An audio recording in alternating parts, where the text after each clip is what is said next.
Hi, and welcome back to Still Hopes in 5. It is Monday, February the 8th, and I am Stephanie Parker, Still Hopes Director of Public Relations. Instead of just running through the virtual events for this week, as I have been doing, I'm going to do something a little differently and talk about a development that was made last week. We did put out a memo about this last week, but many of you may have heard that DHEC has changed the way that they calculate the county positivity rates. You know, those county positivity rates are very important numbers because if that number falls below 10% for Lexington County, then that governs how Still Hopes behaves for the coming week. You know, that can let us know whether or not we can start having in-person gatherings again and loosening things up a little bit, or whether we need to continue to be very strict in our efforts. And so last week, DHEC did release the news that they are changing the way they calculate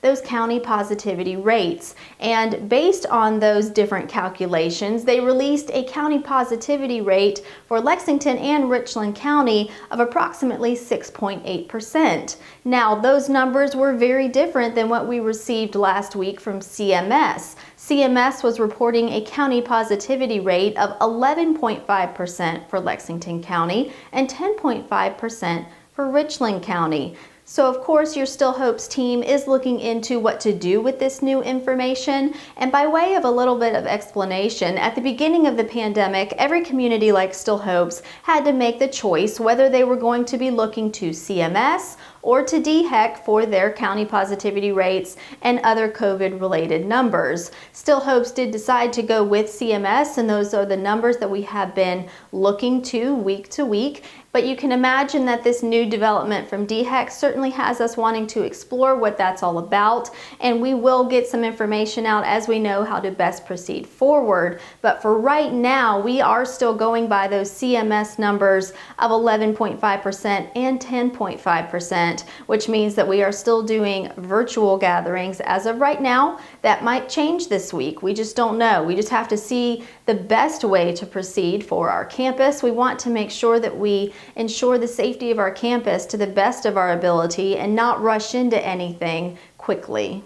With that being said, we did have some very successful COVID vaccine clinics last week. Those were on Tuesday and Friday. On Friday, there were over 400 vaccines administered to Still Hopes residents and our future Hopewell residents, as well as off-campus solutions clients. So that was a wonderful effort, and it's a great step to getting us back where we would like to be on this campus. But please remember that it does take approximately 3 weeks after you receive the second dose of the COVID vaccine for that vaccine to reach its full efficacy. So that's just something to keep in mind. It's not like we can get the vaccine and then immediately just open everything up. But know that we do want to get back there. We just have to keep an eye on the proper numbers and know that that is the best way to govern our behavior moving forward.